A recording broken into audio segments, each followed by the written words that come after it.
There is a God who hears all our prayers. Yes, there is a God who answers.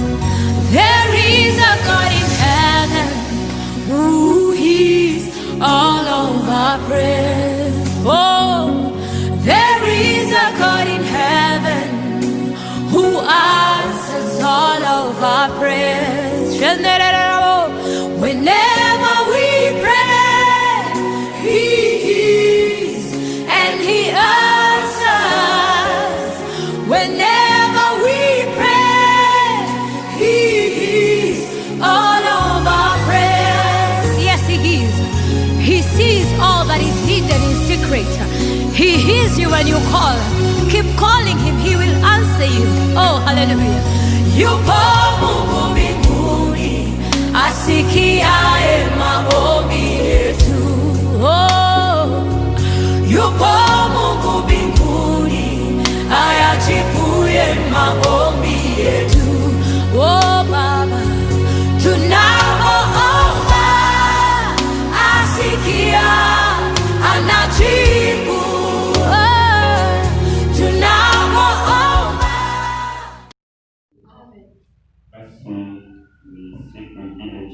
Mungu wetu ametubariki ndiposa tuweze kujua, kuelewa na kutafakari mahusia ya Bwana deep down in our lives. Walio wote wanaomtumainia Bwana, hakuna wakati wanaibika na wanaotumainia kutoka mkononi mwa Bwana, kutoka neno la Bwana, kutoka dhabihu aliweza na kutoa pale msalabani. Certainly hakuna wakati wanaibika, bali huu na uweza wa Bwana wazidi na unaendelea kuungamana pamoja na wao. We are on a journey of salvation. We started having a genuine conviction. Then from there you go to a genuine conversion. Then from there you go to genuine conformity. Then another thing we realize is that holiness is not without sin. Holiness is the nature of God. Utakatifu is the nature of God. So when we are born again, when we come to Christ,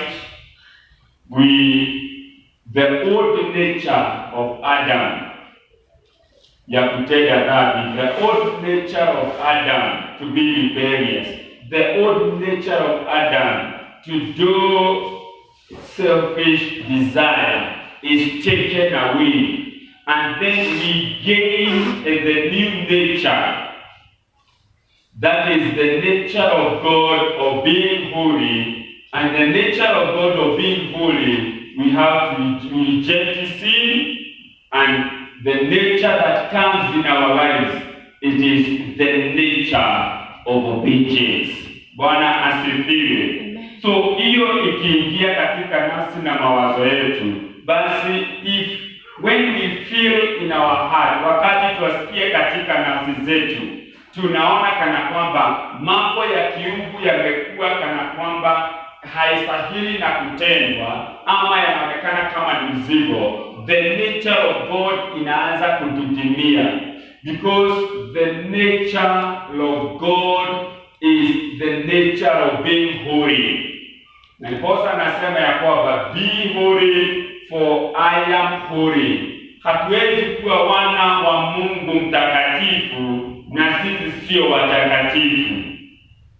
Lazima we gain the nature of holiness so that we can be able to be in the house and in the kingdom of God. Without the nature of God, and that is the nature of holiness, we cannot be counted as the sons of God. Na hiyo lazima tuweze na kuelewa sawa sawa, kwa sababu we may think that we are doing the righteous deed that were done by Cornelius, the righteous deed that was done by that young rich man. When he came, he said, I follow the 10 commandments, I give my 10, and do all those things. But the question is, are you doing them in the nature of God, or are you doing them outside the nature of God? Because when you do them outside the nature of God, yes, they are counted. But now the question is, you are not going to be in the kingdom of God. You are not going to be a vessel that the Lord gonna use to expand his kingdom here on earth. Bwana asifiwe. So the righteous deed that we do, Bible says in the book of Isaiah, is like tattered clothes. Our righteousness is like tattered clothes. In the book of Romans chapter 10, that the Jews or the Hebrews walikuwa wanatafuta utakatifu wao wa kujitegemea, na ndiposa wakaondokea utaratibu wa utakatifu wa Mungu. Kwa matendo mazuri tunafikiria tunaweza kuguza Mungu. But what is important, when we have the righteousness and the holiness, that is the nature of God. When we do things that are right in accordance to the word of God, when we are in the kingdom and when we are born again, then we perpetuate, or the nature of God continue increasing in our lives. The more we live heavenly, the more we live heavenly, the more we manifest heavenly here on earth. The more we live righteous, the more we manifest righteous here on earth. The more we live holy, the more we release holiness here on earth. So holiness, it is not the opposite of being a sinner. No. Holiness is the nature of God. God was not a sinner to be holy. He was holy from the beginning. So until Adam before the fall, he was holy. So when he fell and got out of the presence of God and rebelled, what happened? Then the next thing that happened, then the nature of God was withdrawn.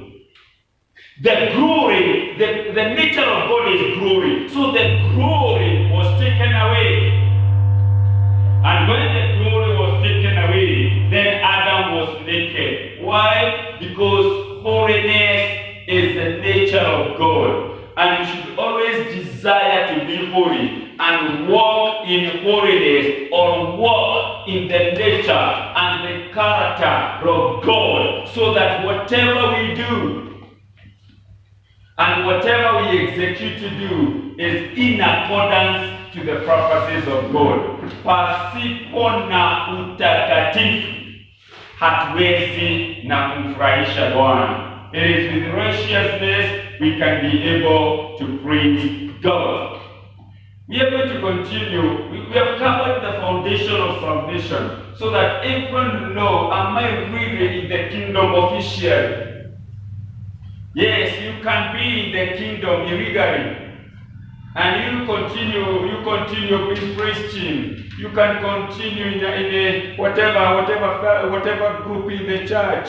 You can continue tithing. You can continue even contributing the building of the church. You can continue in any other department of the church. You can even be in leadership. But the question is, did you come to the kingdom through the legal door? Because when you come in the kingdom using the legal door, that is on it, and you invoke the will of God to take care of you. You invoke the purposes of God. You invoke the authority of God to take care of you and fight for you. But when you are in the kingdom illegally, even you whatever that we do in the kingdom illegally, what happens? It is for self-glorification. Because it is no longer about God. Because when we are in the kingdom illegally, it's no longer about us, it's about God. It's no longer about I, it's about God. It's no longer about myself, it's about God. When we are in the kingdom legally, As Paul was writing about the foundation, even just before Paul, Jesus spoke about foundation. Let's go in the book of Matthew chapter 12.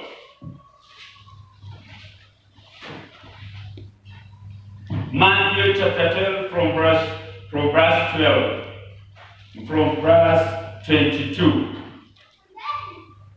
Matthew chapter 12 from verse 22. What does the Bible says? Then one was brought to him who was demon possessed, bright and mute, and he healed him, so that the bright and the mute man both spoke and saw.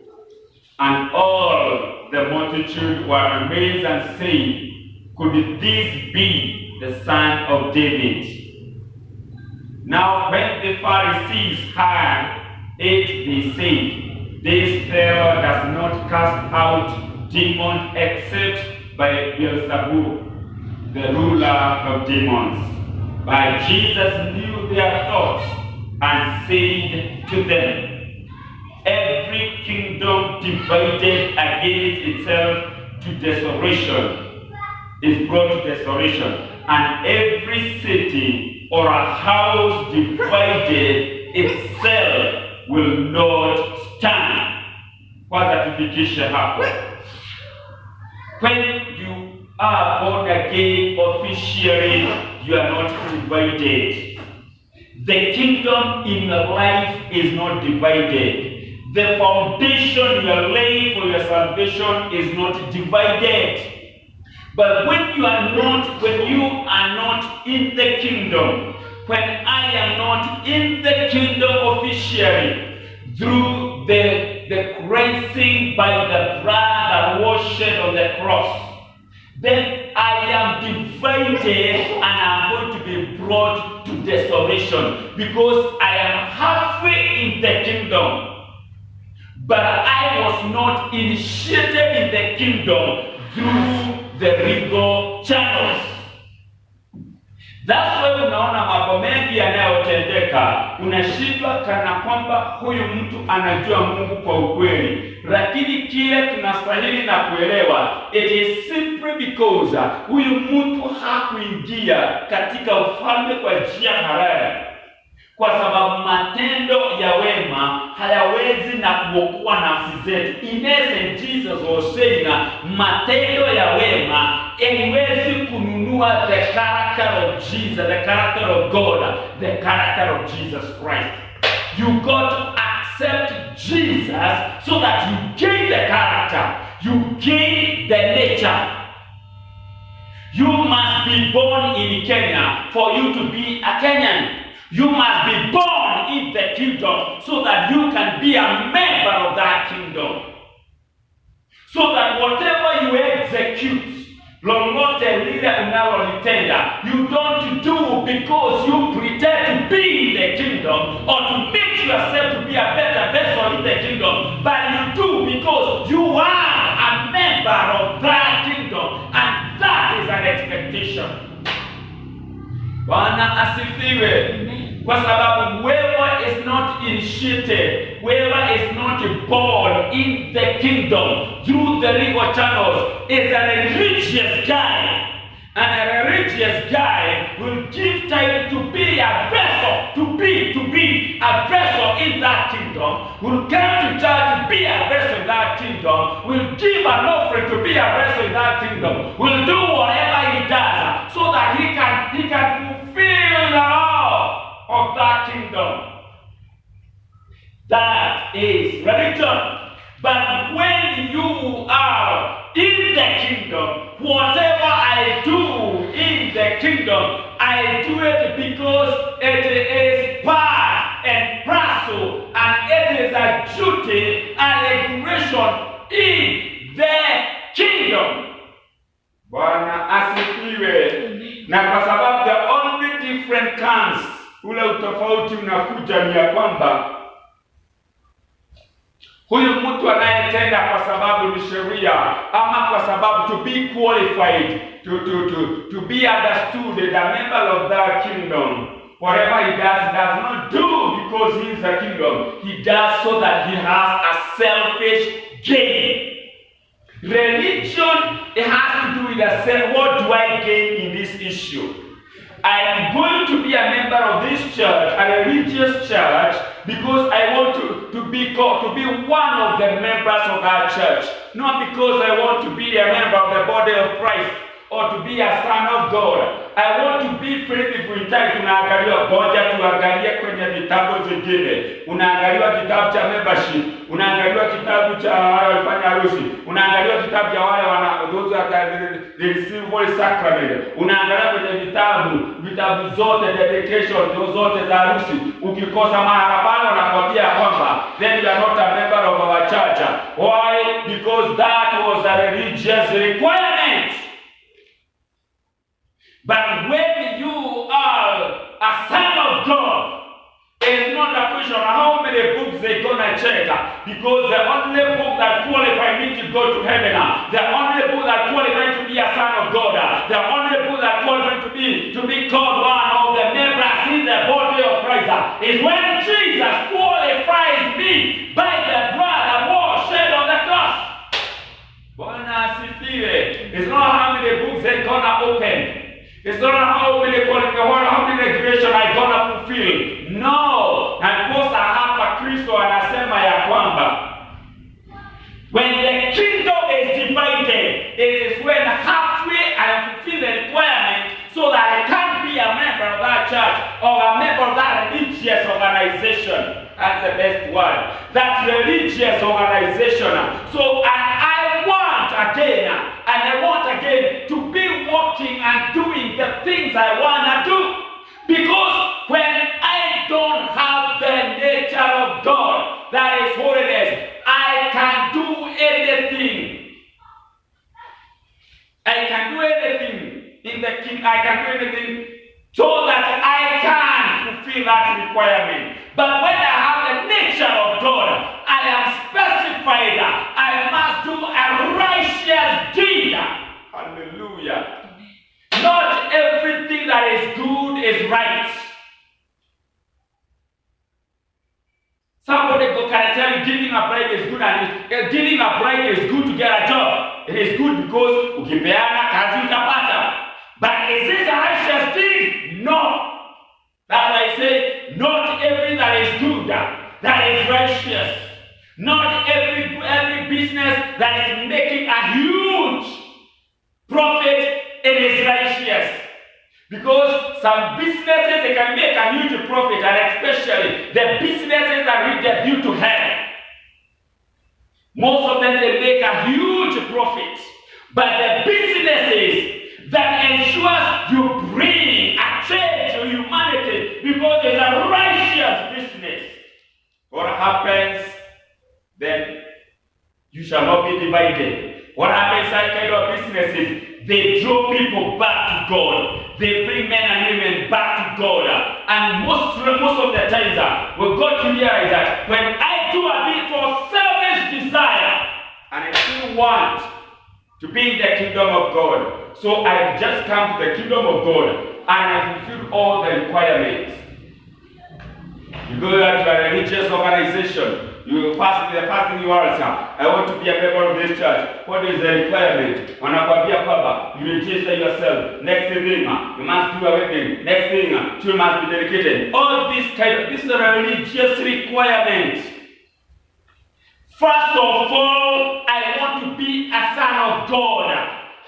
Whether you wake me and I am a son of God, God is going to guide and direct me where I am supposed to fellowship. Why? Because I want to be in the kingdom regally. I don't want to have a kingdom that is divided. And definitely a kingdom that is divided is going to fall. That is, Jesus was trying to establish a foundation and a rigor of coming to the kingdom so that I am effective.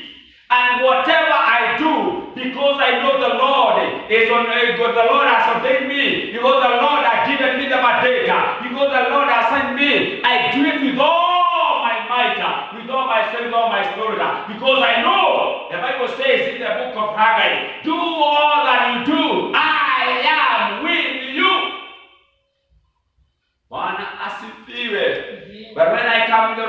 religious agenda. When I come with a religious agenda, that means what maandiko yasema ya kwamba kile mwanadamu amepanda kitangulia kutoka kwa mizizi, lakini kile Bwana amepanga, because the God is serving forever, it shall endure all the seasons. Verse 27. And if I cast out demons by Beelzebub, by whom do your sons cast them out? Therefore they shall be judges. And if I cast demons by the Spirit of God, surely the kingdom of God has come upon us. This is a demarcation. This is the kingdom of darkness. And then Jesus is walking the kingdom of right. So now, when every kingdom that is united, it can be when there is a corporate agenda of all the members in that kingdom. So whatever they do it with unison, in one accord, in harmony. So now they can be able to diffuse or they can be able to overcome the kingdom of darkness. But when now the kingdom is camouflaged, it is ice coating, but inside it is not a cake. When you ice coat a ugali, it will remain a ugali, because when you cut it inside, you utakuta ugali ndani. So now the kingdom must be well founded where it belongs, so that it can function with the power and the authority of the foundation. Jesus came with the kingdom from heaven, and that is how he was founded. So whatever he did from that perspective. Verse 29. Or how can one enter a strong man's house and plunder his goods, and lest he first rise the strong man, and then he'll plunder his house? He who is not with me is against me, and who does not gather will scatter abroad. Therefore I say to you, every sin of blasphemy will be forgiven men, but the blasphemy against the Spirit will not be forgiven men. Entering a strong man's house. In essence, there was a kingdom that operated before Jesus Christ came. And Jesus was trying to do away with the old order and then raise a kingdom like it was in Genesis chapter 1. Now that's why he's saying, how can one enter a strong man's house and plunder the house? First of all, he'll bind him and funge, because aweze kuingia, akaweze na kuondoa. In essence, the kind of good that Jesus was speaking about, it is the souls of men. First of all, if I gonna restore this man in the divine purposes of God, kwanza nitaingia ndani ya roho yake, because it is the Spirit that guides and directs all the affairs of our life, of your life.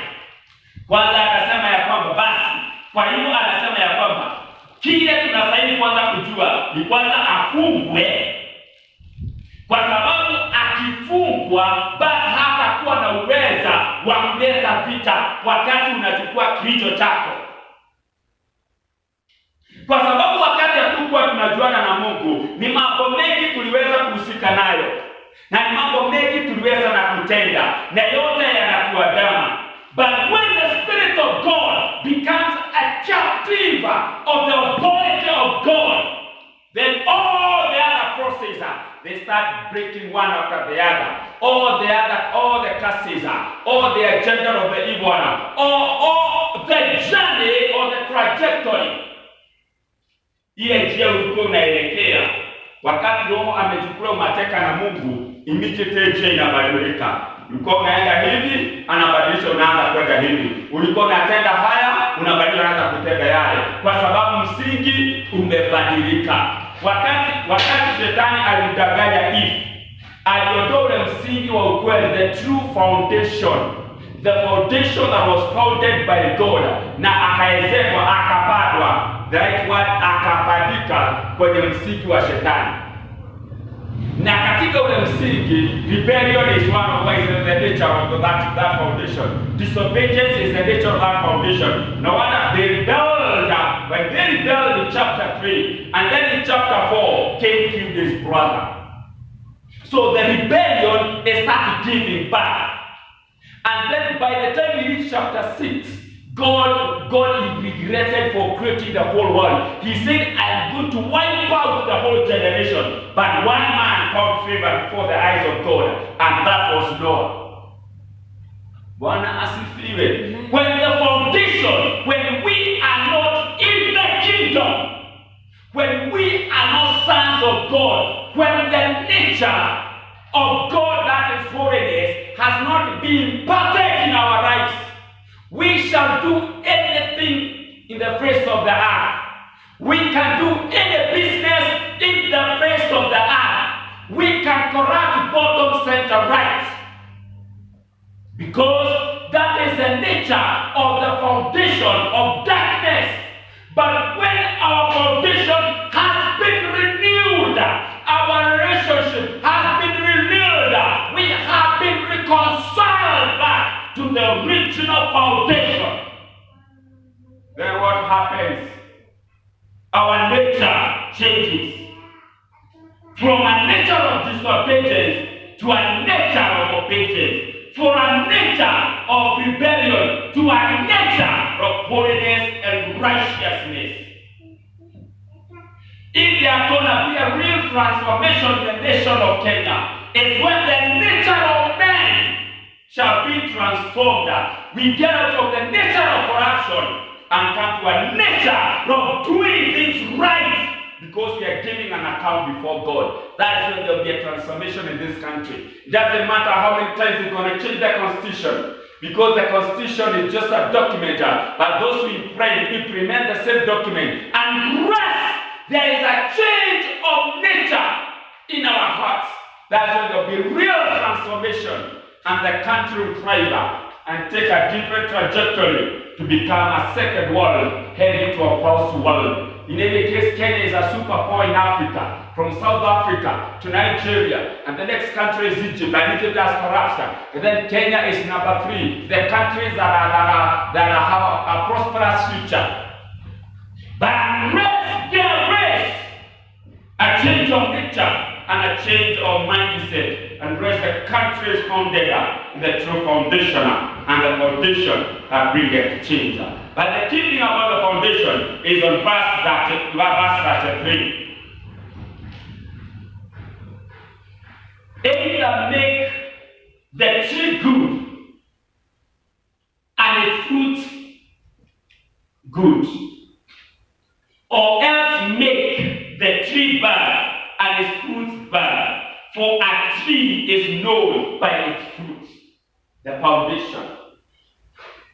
When we change the foundation, we do not command the fruit, what kind of fruit we expect.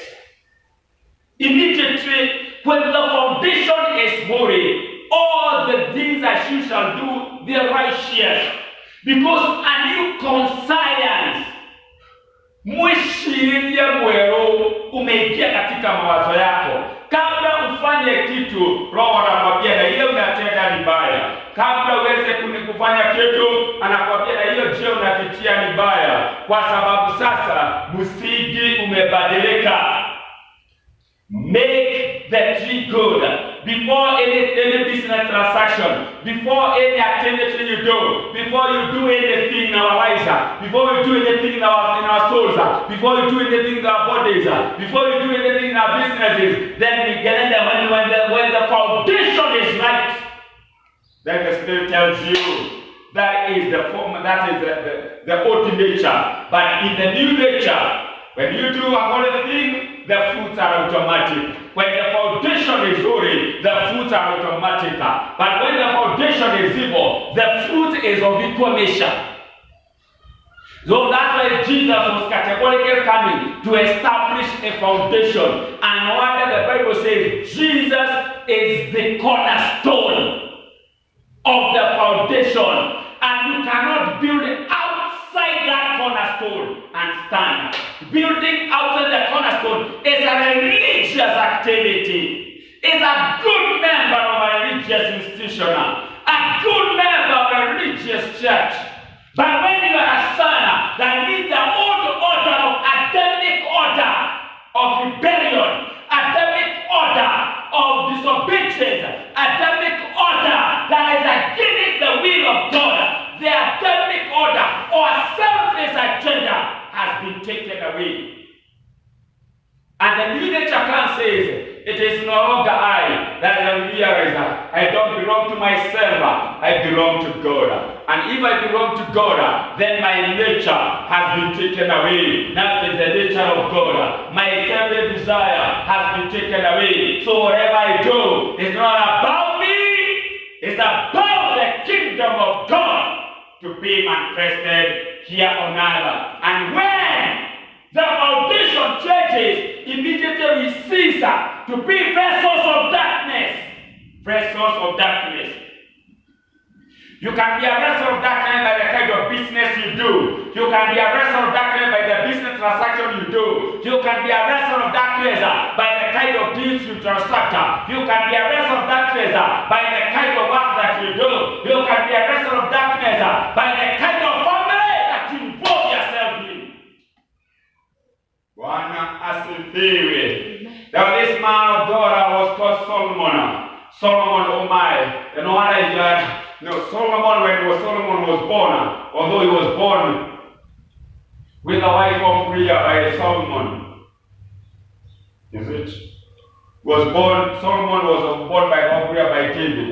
So what happens when now he transacted family businesses outside the framework of the holy foundation? What does he say? Then the same people, the same ladies, the same women he married, they drifted him away from the original foundation. And then when he was writing the book of Ecclesiastes, he said it's vanity of vanity. Why? When you transact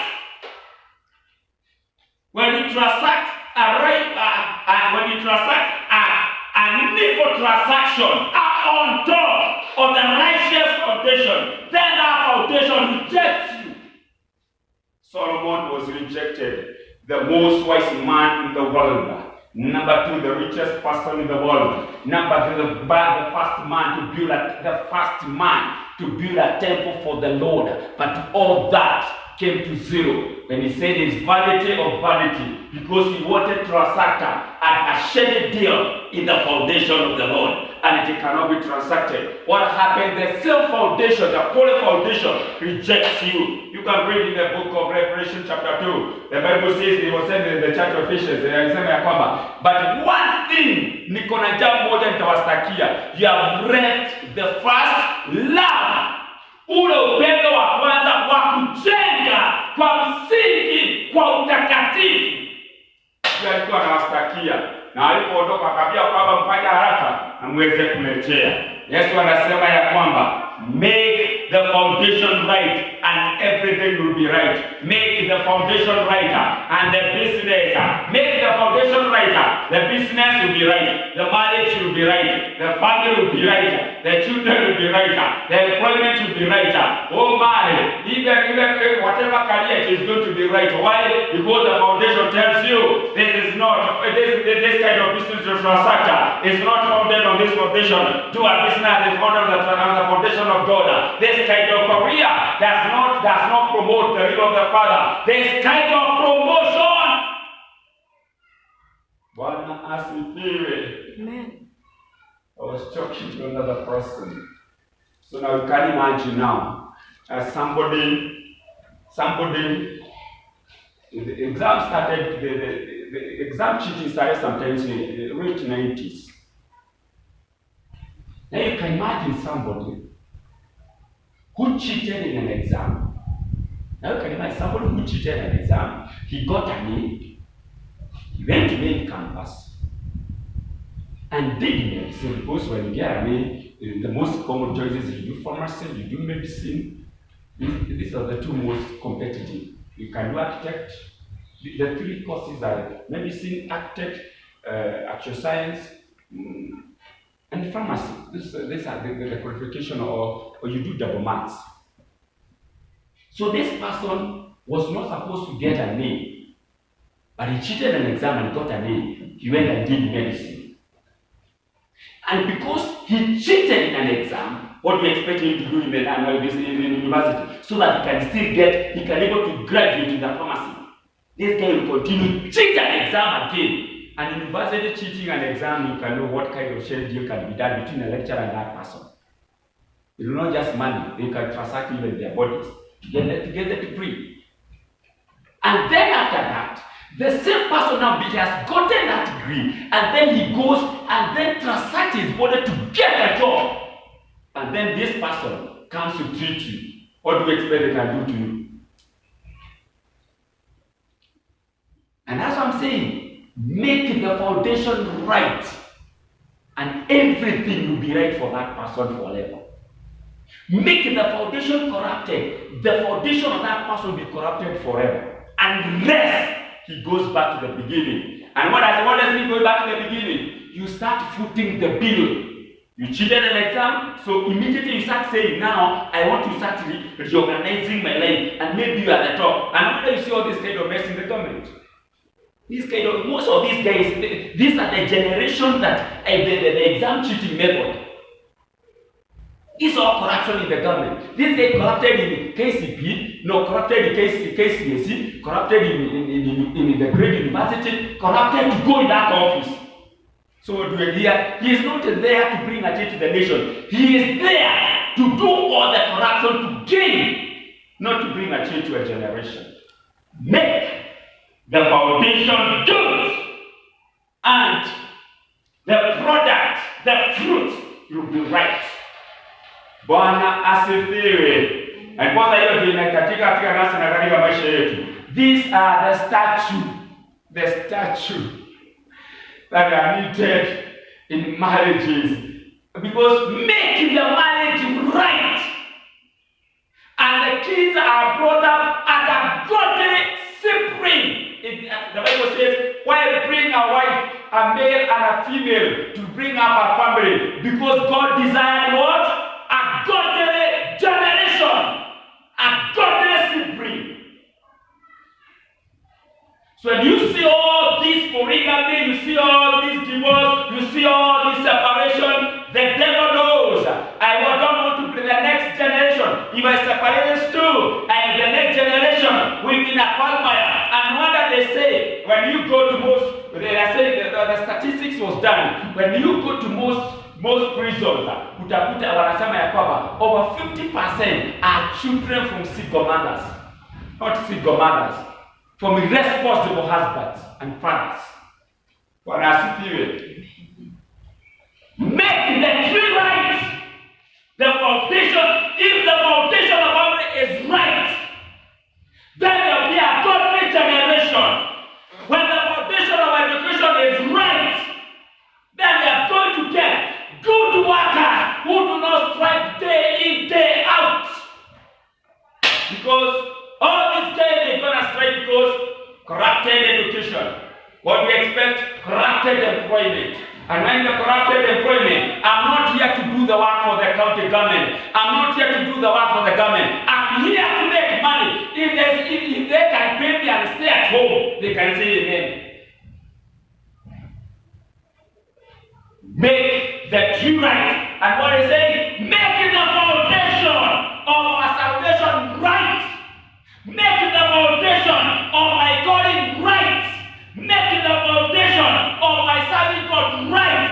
Make the foundation of my worship right. And the fruit are evident. But when the foundation is corrupted, I want to worship in a church because I have a talent. I want to be a member of a certain church because I can minister. Then that foundation is corrupted. And when an opportunity rises, then the selfish agenda is promoted. Bwana asifiwe. Yesu anasema ya kwamba kile Yesu alikuwa anataka sasa, sana sana Yesu ukiangalia mafundisho yake yote ni ya kuwezeka msingi wa ukweli, kwa sababu ule msingi uliezekwa na wale walikuwa kwa mwanzo, the Pharisees, the 400 years when God was silent. From the book of Malachi to the book of Matthew, it's just a flip of a page, but it's a period of 400 years.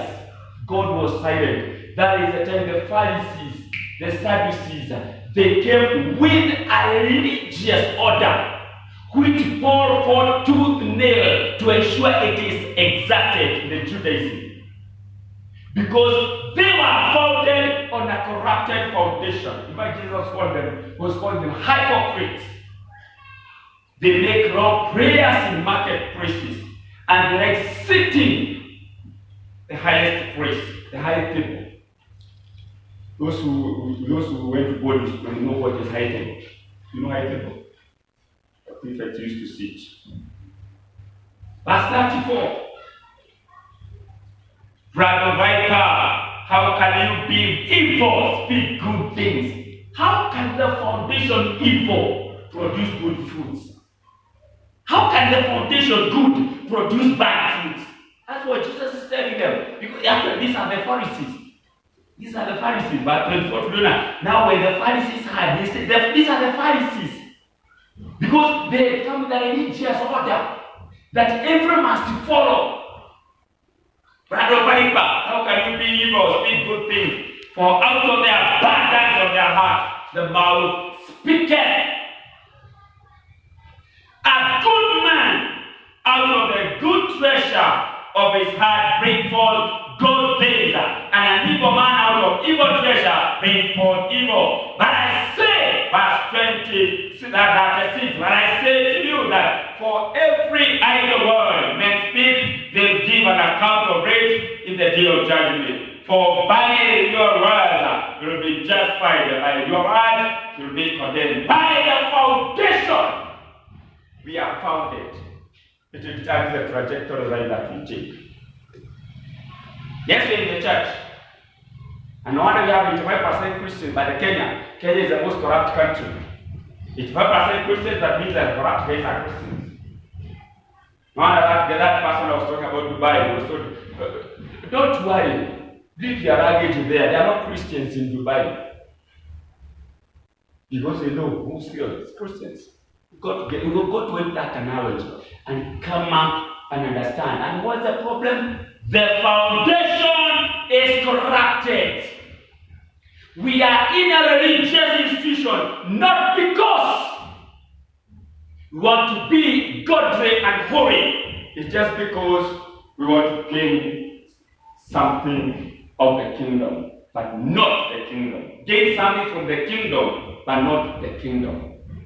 We can gain something, people want to gain something from the kingdom, but they don't want to become members of that kingdom. As I was thinking and meditating about those words, let's go to the book of Corinthians chapter 1. That was Jesus speaking about the foundation. We need to understand the essence, the purpose of foundation, so that we can restore, we can decide to be restored back.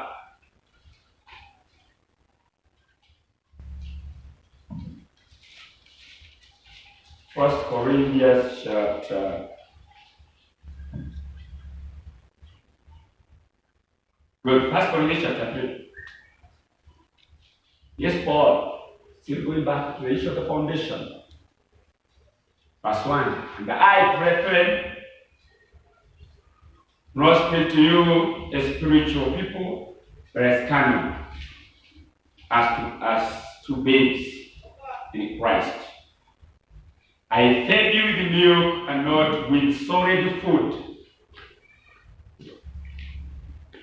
For until now you are not able to receive it, and even now you are still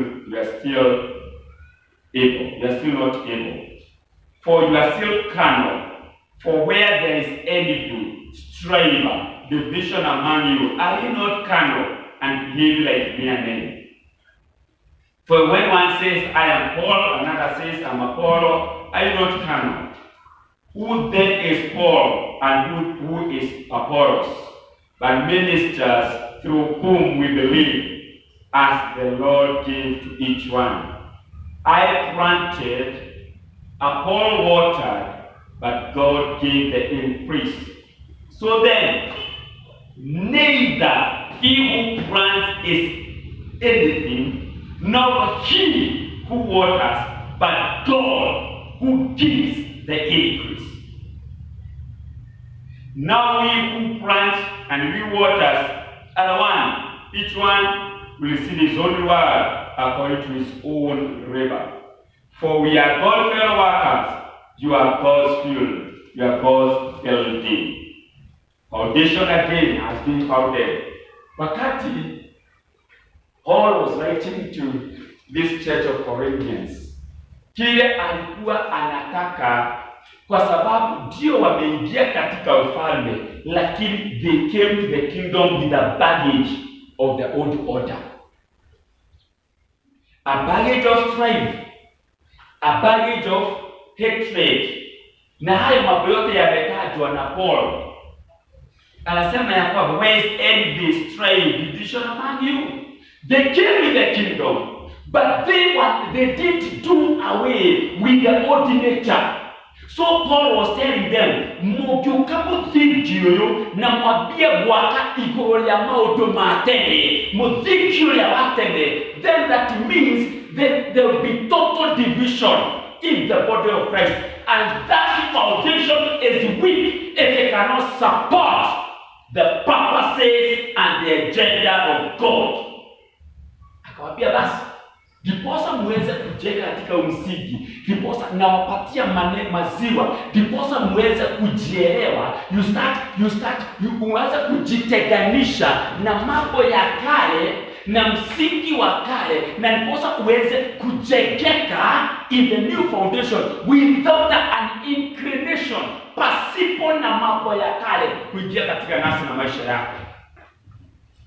If you go to the Old Testament, when the children of Israel waliondolewa katika nchi ya Misri na wakakuja wakafika jangwani, walianza kutumikia Mungu na msingi wa Misri. Na ndiposa unaona ya kwamba wakati Musa alienda kwenye mlima na alikuwa pamoja na Musa, Haroni